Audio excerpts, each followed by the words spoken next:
하나님 말씀 공부하겠습니다. 히브리서 2장 10절부터 18절 말씀입니다.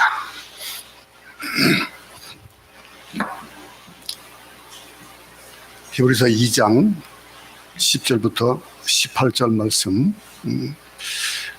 봉독은 14절부터 18절을 읽겠습니다. 다 같이 한 목소리 합독하겠습니다. 자녀들은 혈과 육에 속하였음에 그도 또한 같은 모양으로 혈과 육을 함께 지니심은 죽음을 통하여 죽음의 세력을 잡은 자 곧 마귀를 멸하시며 오직 아브라함의 자손을 붙들려 하심이라.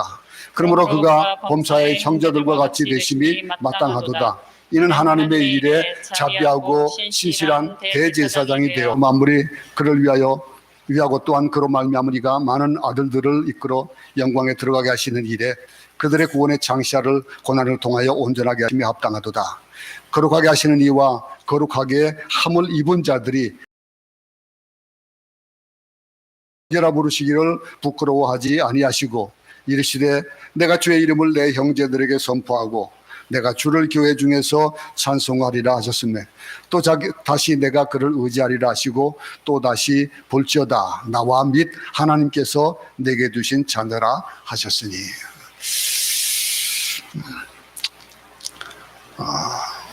여러분, 우리가 싫어하는 것, 여러분들이 싫어하는 건 뭘까요?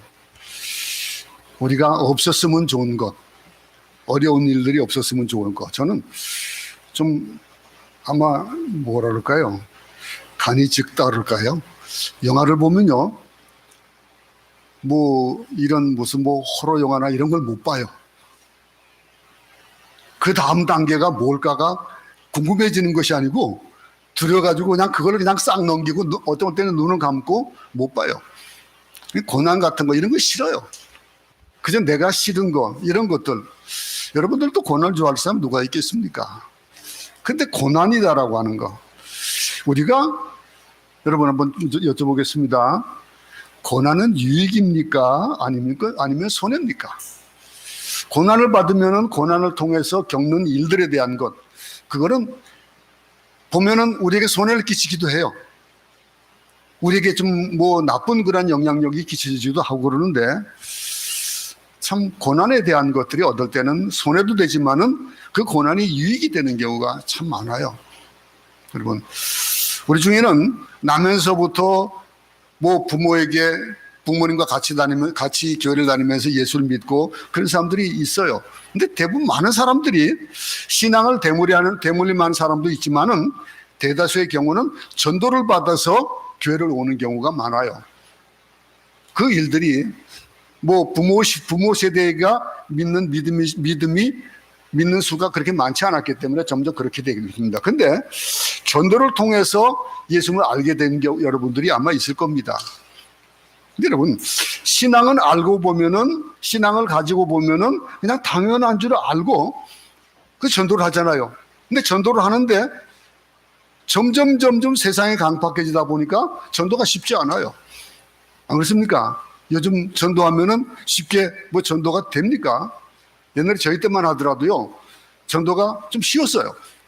근데 어떻게 보면은, 우리가 이 전도 폭발을 하는 그런 훈련 받고 나면 이게 빠치가 물음표가 2개 있는 그런 빠치를 줍니다. 그래서 그 빠치를 딱 달고 다니면은 사람들이 궁금하잖아요. 그래가지고 물어요. 그건 뭡니까? 물으면은 이제 그것을, 설명을 해주면서 그러면서 간증을 하고 그러면서 예수를 증거하는 그런 전도 폭발 방법이 있습니다. 그런 쉬웠는데 이제는요, 사람들이 이 물음표 2개를 봐도 관심이 없어요. 그냥 내 살기 바쁘니까 전도를 응하지 않아요. 전도에 응하면 바쁘니까 좀 나중에 그런 얘기를 많이 합니다. 근데 전도에 응하지 않은 이유가 뭘까요? 그 이유는 간단합니다. 살기가 바빠서 그래요. 쉽게 얘기하면 살기가 바쁜데 자신의 유익을 돌아보기를 먼저 하거든요. 그런데 이게 내게 유익이 되느냐 아니면은 실이 되느냐, 그걸 먼저 따져요. 근데 예수 믿으면 사람들이 가지고 있는 개념이 달라요. 우리 때만 하더라도 예수 믿는 사람, 목사님, 그러면은 그 삶이 그냥 어떤 기분이 있어요. 기본 틀이 있어요. 가지고 그 틀이 대변해주는 예수 믿는 사람 또는 뭐 목사, 집사, 뭐 어떤 뭐 권사, 장로 하면은 어떤 기준이 있어가지고 항상 그 기준 위니까 그냥 그러려니 해요. 근데 목사의 말을 하면 말이 신뢰가 되어지고, 그리고 기독교인들이 되면은 신뢰가 되어지는데 요즘은 그 신뢰가 바닥이 나버렸어요. 그래서는 안 믿어져요. 근데 이익이 되느냐 불이익이 되느냐 따져보면 예수 믿는 거 그거 나에게 이익을 가져온다라고 생각하지 못해요. 왜냐하면 그리스도인들이 그렇게 살지 못하기 때문에. 거의 대부분이 그래요. 보면은 예수 믿는 사람들이 대부분의 그런 사람들이 가지고 있는 일 중에서 하지 말아야 될 일, 해야 될 일, 이런 것들이 세상 사람들이 보면은 자기들하고는 완전히 동떨어지는 그런 것들을 얘기하거든요. 그러니까 안 해요. 그러다 보니까 한마디로 해서는 안 될 일들이 참 많아요. 그리고 해야 될 일들이, 내가 싫어하는 일들이 많아요. 그러다 보니까 간섭되어지고 또 고통도 따르고 이러는 것들이 싫으니까, 즉 고난이 따르니까 싫다는 거예요. 우리가 이 세상을 살아가면서 우리는 뭐라고 얘기합니까? 우리는 순례자다 합니다. 순례자는 뭡니까? 순례자는 지나가는 자들의 나그네예요. 나그네인데 근데 고난을 당하는 일들, 예수 믿고 나면은 그것이 고난인 줄 모르고 어려움도 당합니다. 그리고 살아가지만은 근데 그 고난에 대한 것들을 아니까, 그걸 너머에 어떤 것들이 기다리고 있는 걸 아니까 우리는 그냥 고난을 받아도 고난인지 모르고 지나가요. 힘들어도 힘들지 모르고 지나갑니다. 근데 어떤 사람들은요, 즐거움을 견뎌내는 반면에 세상 사람들은 즐겨내지 못하거든요. 그걸 이기지 못하고 싫은 거예요. 어떤 사람은 순교의 영광을 누리기도 하지만은 그게 싫은 거예요. 고난이 싫어요. 그래서 고난을 받지 않으려고 예수 믿으면은 고난이 있다라고 하는 그런 등식이 새겨지는 거예요. 히브리서가 쓰여질 당시에, 그 당시에 교인들은요, 정말 수많은 고통을 겪었거든요. 고난을 겪었거든요. 예수 믿는 것 때문에 당하는 어려움들이 얼마나 많은지 몰라요. 그들은 그냥 목숨을 내어놓고 화형을 당하면서도 십자가를 지는 그런 일들이 그냥 그들의 삶에서 당연한 것으로 여겨지는데, 요즘은 조금만 예수님 때문에 불편함을 느껴도 얼마나 싫어합니까? 여러분, 그래서 오늘 이 히브리서 저자가 왜 인간이 고난을 겪어야 되느냐라고 하는 걸 먼저 다뤘어요. 그 고난이 먼저 왜 고난이 있느냐고 다루면서 그 답을 뭐라고 합니까? 그것을 죄 때문에 그렇다라고 하고 있습니다. 인간이 죄를 지어서 그렇다. 이것이 해결되지 않으면은 안 되거든요. 이것이 해결되지 않으면은 고난이 오면은 그 고난을 못 견뎌요. 그 고난을 이길 수 있는 힘은 내가 누구냐라고 하는 거, 이 모든 고난들이 왜 오느냐라고 하는 거, 우리가 그리스도를 믿는 그 믿음 안에서 굳게 서 있을 때는 우리는 고난을 이겨나갈 수 있거든요. 근데 그거를 이 죄 때문이다 설명해 주고 있습니다. 그러면서 이 죄를 해결할 수 있는 방법이 있었는데, 그 방법이 뭐냐? 바로 예수님을 소개하는 거예요. 그 예수님을 얘기하는 거예요. 그러니까 구원 자체가 고난을 통하지 않으면 통과할 수가 없는 것이다. 왜? 죄 때문에. 그 죄는 죄의 싹은 사망이다 그랬거든요.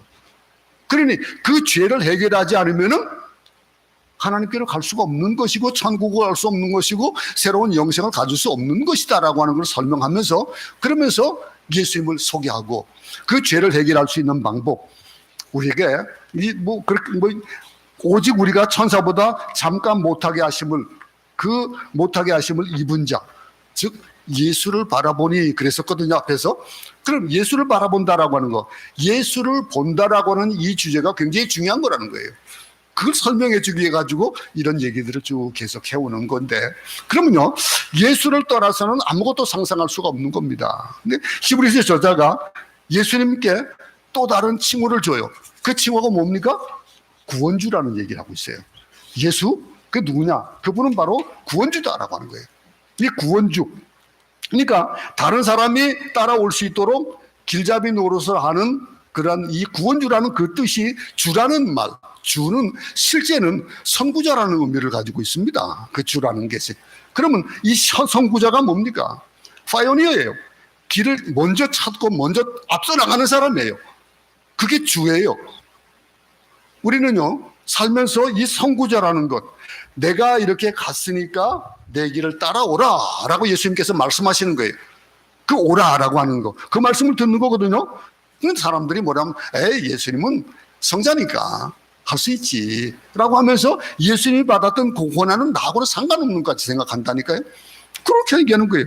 그럴 수 있죠. 근데 성경에서는요, 예수님도 우리와 똑같은 인성을 지녔다. 하나님이지만은 사람의 몸을 입고 이 땅에 오셨다 라고 말씀하시는 거예요. 그러면서 이것을 강조하면서 배고픔, 추위, 또 뭐 유혹이라는 환경적인 이런 조건을 대한 얘기들을 다 해줘요. 근데 그것을 다 이기고 한 일이 뭐예요? 그게 바로 십자가 지는 거예요. 십자가를 졌는데, 그러면은 그분이 하나님이고 인간의 몸을 입었지만은 그분이 죽은 것은 뭐 때문이다? 그분은 죄인이 아니었거든요. 죄가 없으신 분이거든요. 근데 우리의 인간의 몸을 입고 오셔서 우리의 모든 죄를 대신해서 지셨다. 그 죄를 대신 지시고 돌아가신 십자가. 그 고난은 누구 때문에 겪는 거예요? 나 때문에요. 우리 죄인 때문에 겪는 거예요. 그걸 설명하는 거예요. 그러니까 그것을 극복하신 그분 안 바라볼 수 있겠습니까? 그냥 일반적인 내게 은혜를 내가 입었다 하더라도 그 은혜 입힌 자에게 감사하고 그분에게 우리가 마음을 쓰고 하는 것들이 당연할진데, 우리가 죽을 수밖에 없는 그 죄에서 살림을 받았다라면은 우리는 그 예수님만 바라보고 살 수밖에 없다는 거예요.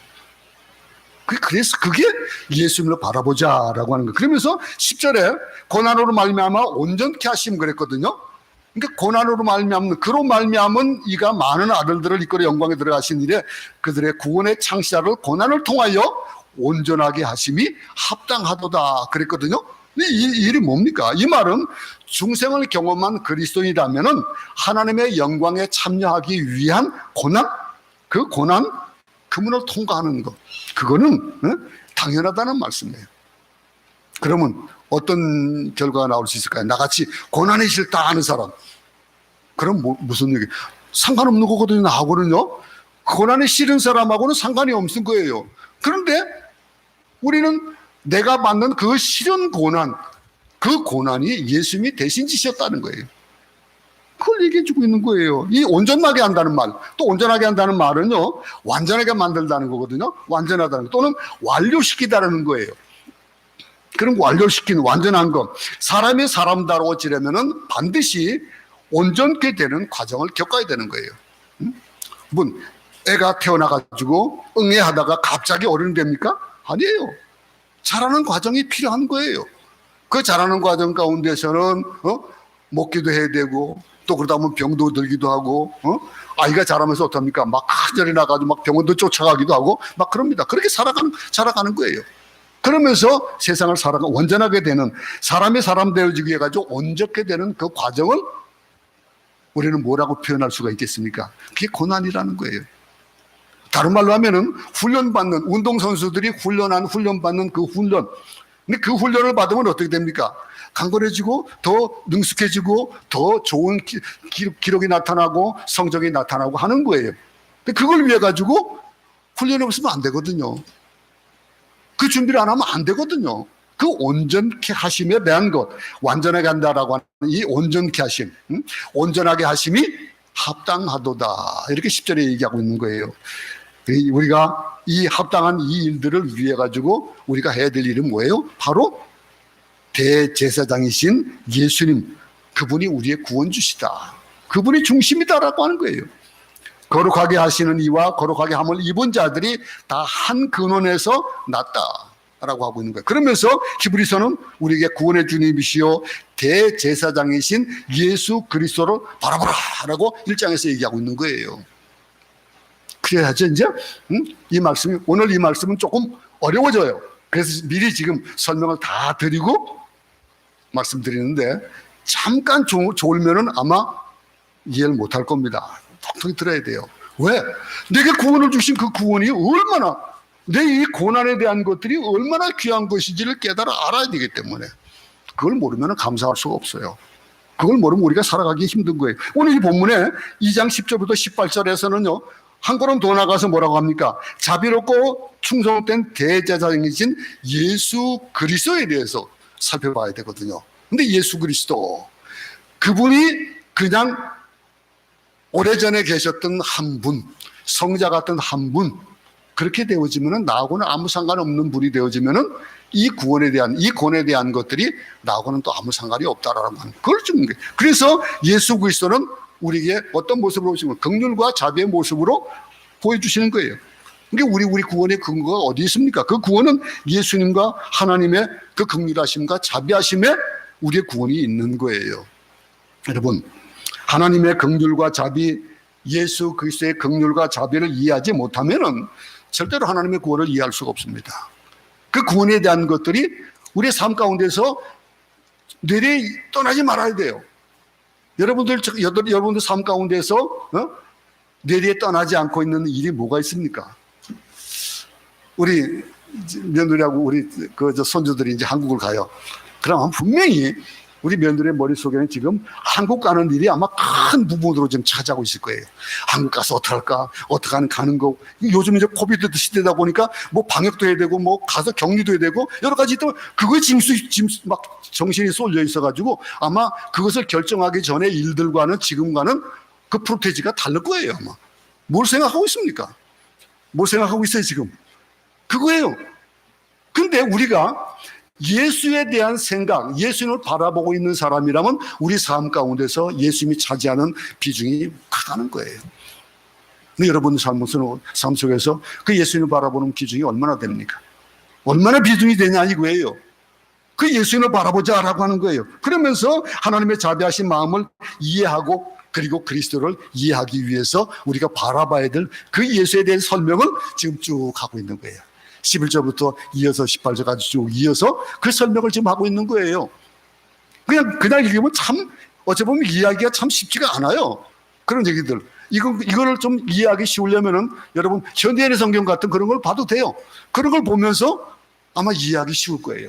근데 이해를 해나가는 속에서 우리가 한번 말씀을 또 이어서 보겠습니다. 한번 히브리서 4장 15절 16절을 한 목소리로 한번 읽어보겠습니다. 시작.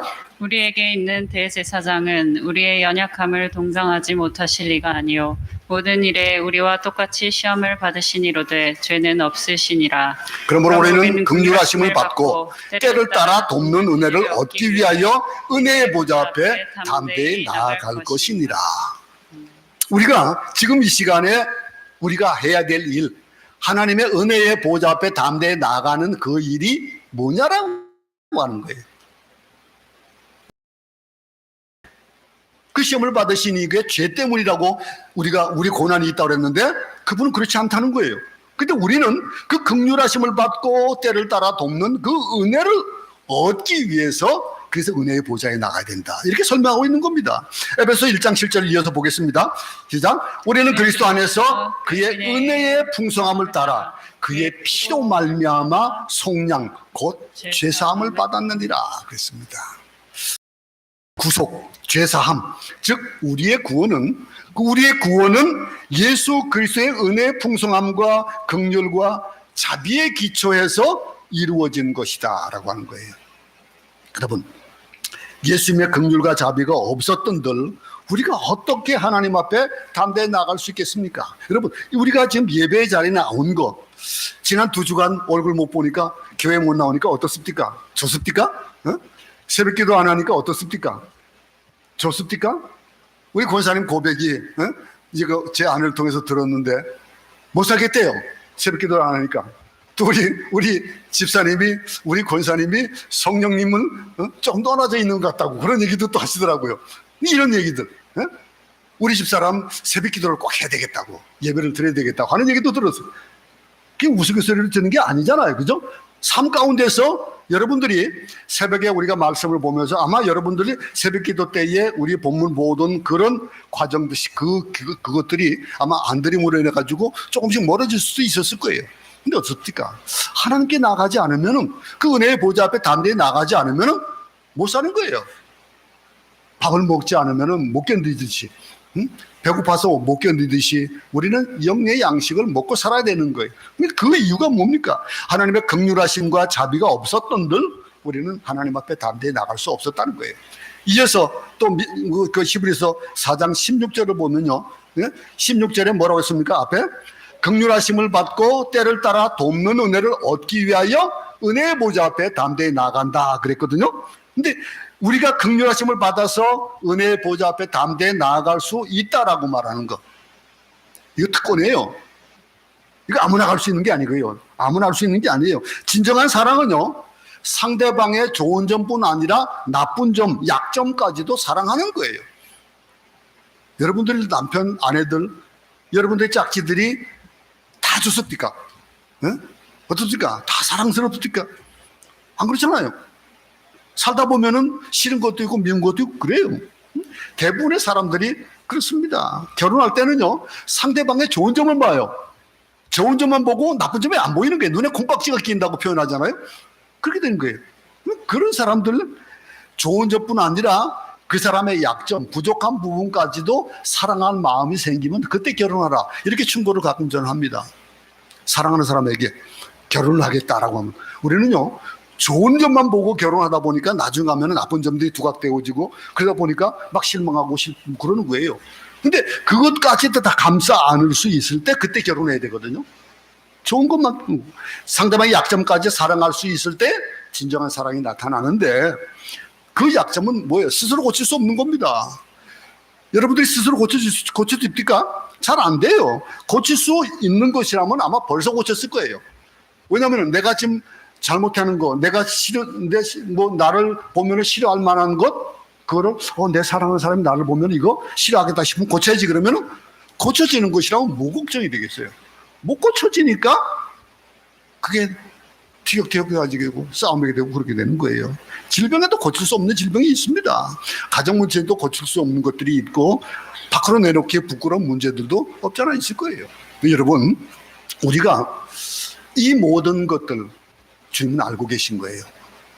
우리가 부족한 것 알고 계시고, 우리가 바보 같다는 것도 잘 알고 계세요. 하나님은요. 그 예수님 잘 알고, 우리 못된 습관도 다 알고 계시거든요. 근데 그 예수님은 우리의 연약을 알면서도 우리를 사랑하신 거예요.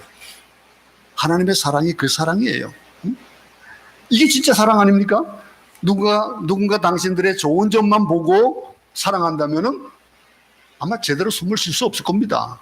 그것만 보여주기 위해 가지고 살다 보면은요, 내 나쁜 점을 감추어야 되고 하다 보면 숨 막혀서 못 살 거예요, 아마. 그냥 마음대로 사는 거 좋잖아요. 여러분, 밖에 나올 때는 막 끼워 입고 막 그냥 이 더운데 막 그냥 뭐 치장을 하고 나옵니다. 근데 여러분도 혼자 있다, 집에서 혼자서 있다, 아무도 없다 그러면 어떻게 됩니까? 편한 복장하고 살잖아요. 얼마나 좋습니까? 편하잖아요. 근데 우리가 편한 사람, 부부 가운데서도 편한 사람, 그러면 어떻습니까? 편하면은 편하게 행동하잖아요. 근데 우리가 만약에 예수님이 그런 지적하는 것만 우리가 복고 산다면은 우리는 못 살 거예요, 아마. 숨 막혀서 못 사는 겁니다. 근데 하나님은 우리의 약속까지도 다 아시는 거예요. 당신의 연약함과 그리고 정말로 고통스러운 환경, 부끄러운 문제, 이런 것들을 다 알고 계시기 때문에 그 사랑으로 우리를 사랑하시는 그 사랑이다라고 한다면 우리는 어떤 자세를 가질 수 있을까요? 그저 입으로만 사랑하는 것이 아니고, 예수님이 우리를 사랑하신 것이 그냥 제가 이렇게 강단에서 하나님의 사랑이십니다는 그런 사랑으로 사랑하신 게 아니잖아요. 그분의 사랑은 어떤 사랑이었습니까? 우리의 죄악을 대신 짊어지신 그 십자가의 사랑이었다는 거예요. 그 사랑으로. 내 입장에서 그것만 사랑한다면 진정한 사랑이 아니죠. 상대방의 입장으로. 진정한 사랑은요, 상대방의 입장에서 사랑하는 것이라는 거예요. 많은 사람들이 각기 자기 방법대로 사랑을 합니다. 그러면서 어떻게 하냐면은, 나는 너 사랑하는데 너는 왜 사랑하지 않냐 이거예요.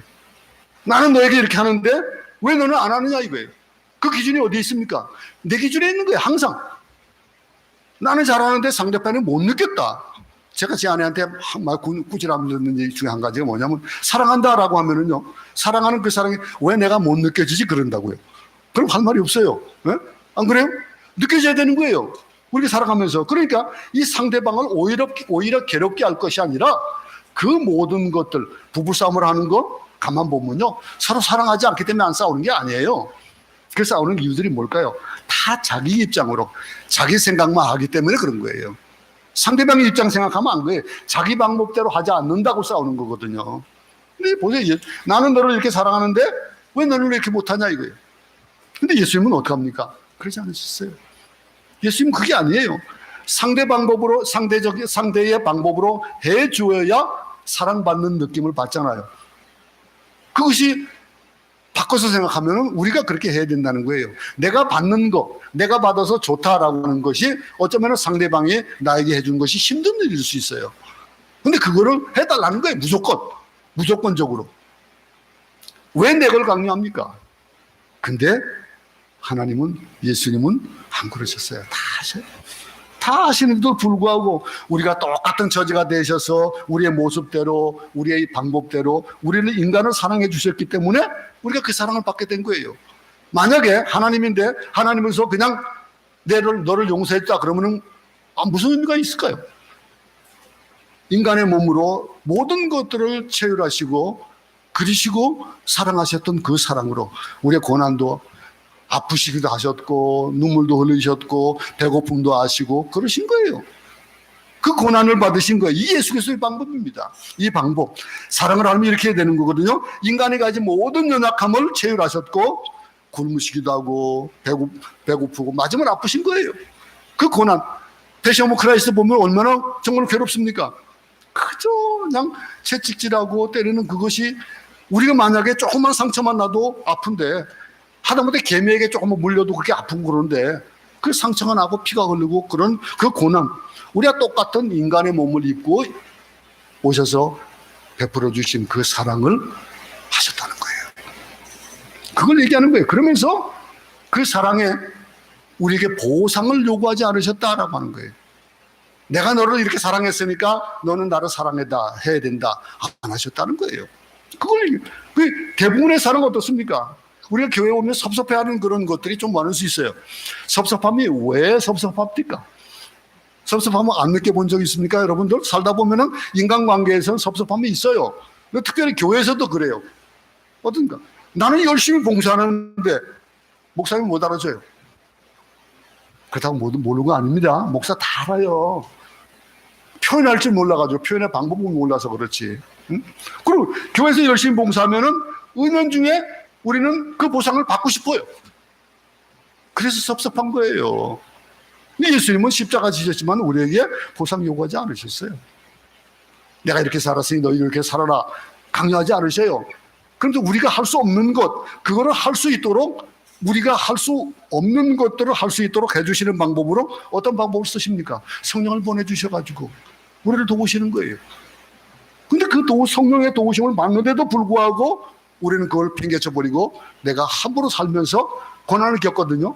근데 그 고난을 나 때문에 겪는 고난인데 그걸 몰라요. 여러분, 예수님의 자비를 보세요. 이 민수기 23장 19절 한번 더 보겠습니다. 한번 같이 읽어보겠습니다. 시작. 하나님은 사람이 아니시니 거짓말을 하지 않으시고 인생이 아니시니 후회가 없으시도다.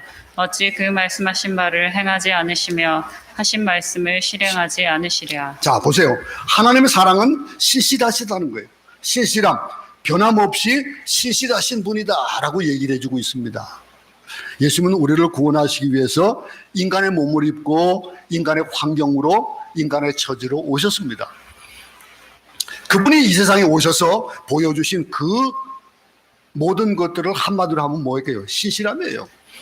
그 신실함으로 그분이 할 수 있는 최선, 바로 신실함입니다. 인간에 오신 예수님은 모든 유혹과 고독과 배신을 당하셨습니다. 마지막에는 땀의 피가 되도록 고민도 하셨고 결국은 십자가에 돌아가셨어요. 그분, 그 과정에서 얼마든지 우리의 자신의 입장과 주장을 바꾸실 수도 있었을 거예요.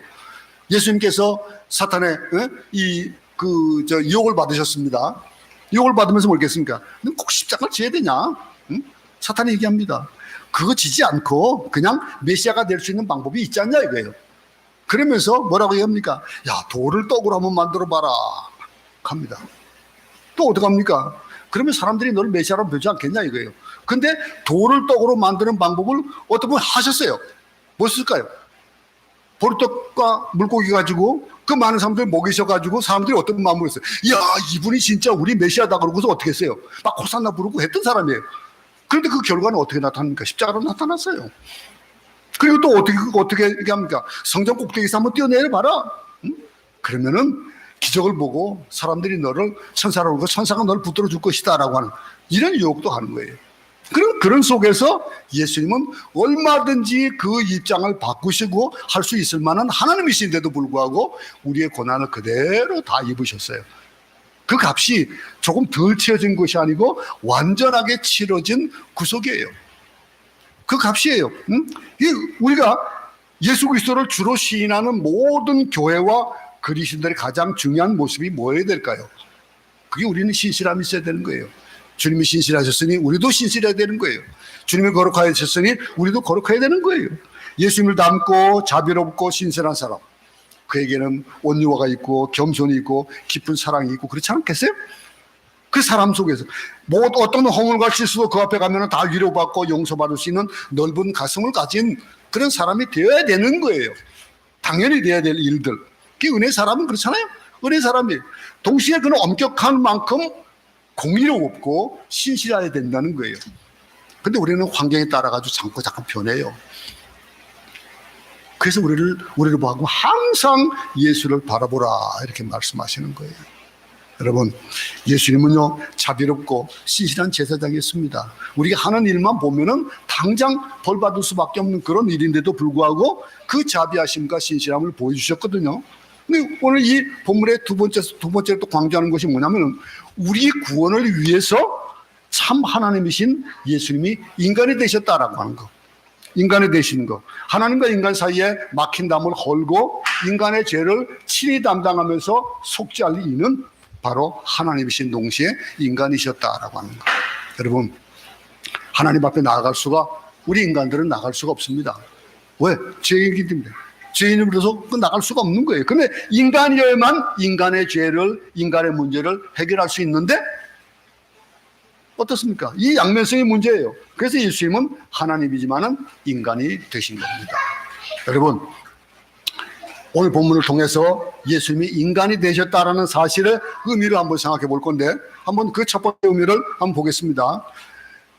본문 이 10절 말씀을 다시 한번 읽어보겠습니다. 10절 말씀 시작. 그러므로 만물이 그를 위하고 또한 그로 말미암은 이가 많은 아들들을 이끌어 영광에 들어가게 하시는 일에 그들의 구원의 창시자를 고난을 통하여 온전하게 하심이 합당하도다. 만물이 그를 위하고 또한 그로 말미암은 이게 누굴까요? 그분은 하나님이에요.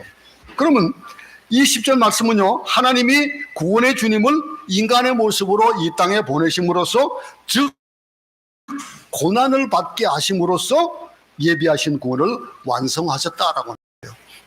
여러분, 고난을 받지 않으시는 하나님은 고난을 받으실 분이잖아요. 근데 고난을 받으신 거예요. 어떻게 고난을 받으셨습니까?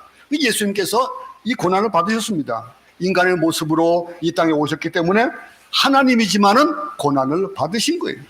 그리스도가 고난을 받으심으로 말미암아 인간의 구원을 이루신 것이라고 하는 겁니다. 여러분, 그리스도와 고난, 기독교와 고난은 떼어놓을 수가 없는 관계입니다. 우리 삶 속에서 그리스도인들은요 고난과 떼어놓을 수 없는 관계예요. 무섭지 않아요? 여러분 어떻습니까? 내게 고난이 있을 것이다 라고 하는 거. 여러분 교회에서 설교를 합니다. 근데 교회를 설교를 하면서 두 가지 설교를 다 해야 되거든요. 한 가지 뭐예요? 예수 믿으면 모든 것이 다 잘 된다, 복 받는다 라고 하는 것도 설교를 해야 돼요. 왜? 예수 믿으면 그런 예수 믿는 자들에게 오는 복이 그렇게 복이 오니까. 응? 여러분, 근데 동시에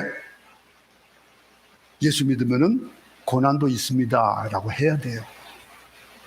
그걸 몰라요. 그러다 보니까 어떤 사람들은 그냥 복 받습니다 라고만 해놓으니까 그 복 때문에 모든 것들이 다 잘 될 것만 생각하다가 덜컥 힘든 일이 만들어지는 거예요. 고난이 오는 거예요. 여러분, 예수 믿으면 만사가 형통한다?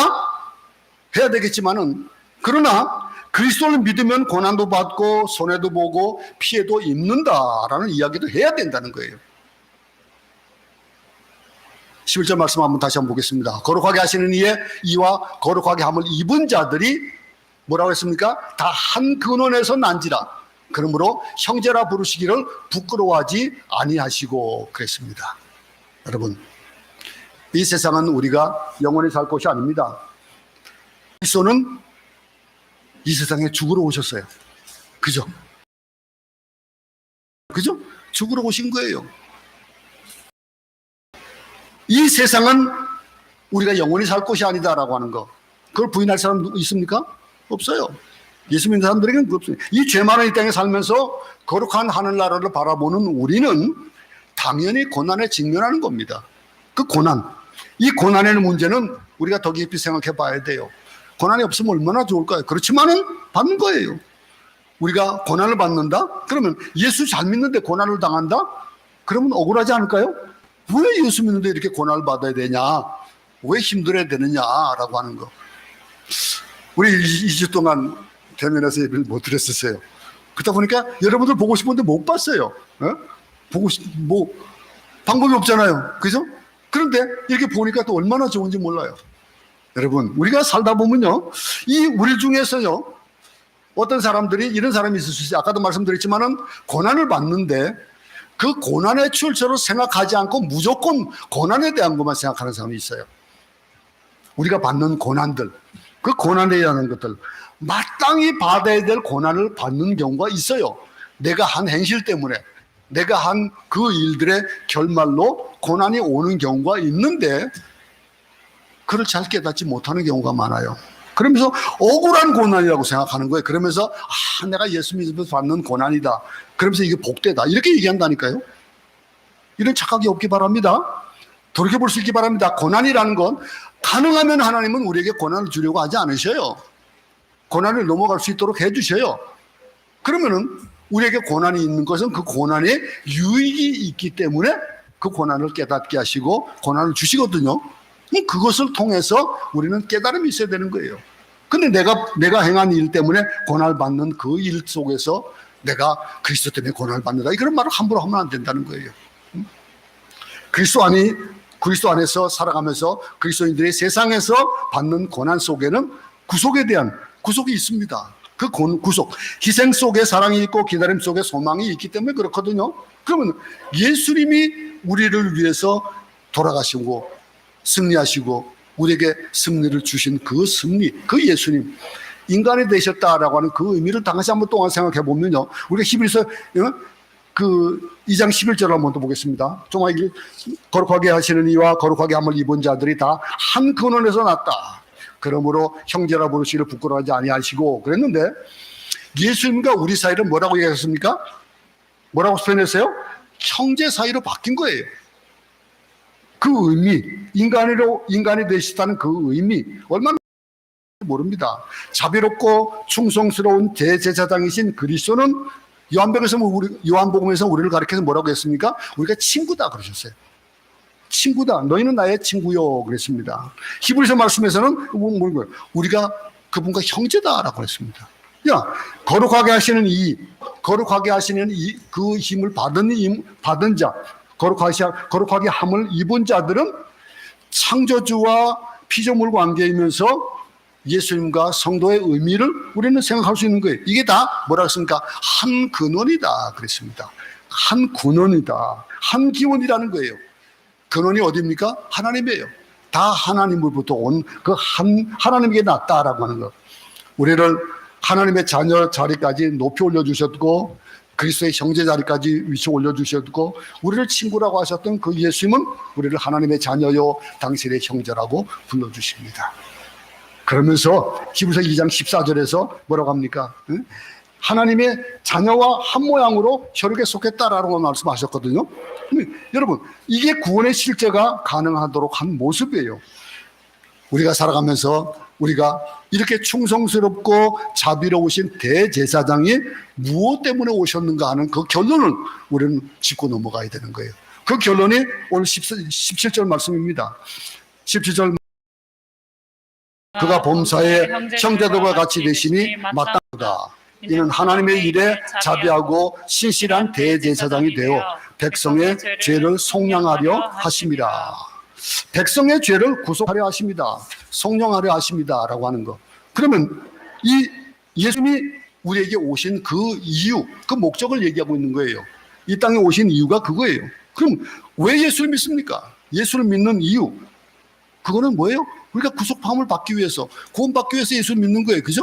그럼 우리가 죄 씻음을 받고 마귀로부터 자유롭게 되고 죄의 종로에서 자유로워지는 것, 이게 구원의 요점인데 18절 보면은 그가 시험을 받아 고난을 당하셨은즉 시험 받는 자들을 능히 도우실 수 있느니라 그랬습니다. 여러분, 이 보세요. 시험 받는 연약한 우리 인간을 도와주시려고 그분이 친히 고난을 당하셨다 그랬습니다. 이 같은 예수님의 사랑과 은혜를 받아들이겠느냐 거절하게 되느냐라고 하는 것, 그거는 얼마나 큰 그런 결과가 달라지는 것인지를 보여주고 있는 거예요. 우리가 살아가면서 정말로 겪는 일들 가운데서 정말로 하나님이 나와 함께 하심으로 인해서 우리가 어떤 그런 일들을 당하냐라고 하는 것 가운데, 모든 것이 만사가 형통하지만 그 가운데서 우리가 받는 고난, 그 고난을 다시 한번 생각해 보라 이거예요. 예수님께서 우리 대신 지신 그 십자가의 그 고난과 우리의 고난을 한번 보라 이거죠. 보자는 거예요. 이 바울이 골로새서 1장 24절에서 그리스도의 남은 고난을 그의 몸된 교회를 위하여 내 육체에 채우느라 그랬거든요. 우리가 알아야 될 것이 있습니다. 우리가 알아야 될 것은 예수 그리스도를 우리의 주요 구세주라고 부르는 것은 우리의 자신과 주님을 동일하게 여기는 거예요. 그러면 예수님이 받은 고난을 나도 받겠다라고 하는, 그 고난을 내가 받겠다라고 하는 그 각오도 포함되어 있는 거예요. 예수 믿는다라고 하는 거.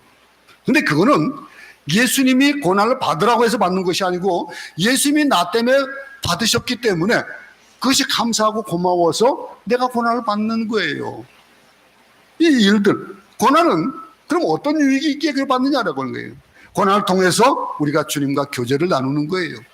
그 고난을 여러분들이 내가 받은 것과 예수님이 받은 것과 동일한 것이 있으면 뭐가 될까요? 공통점이 있겠죠, 그죠?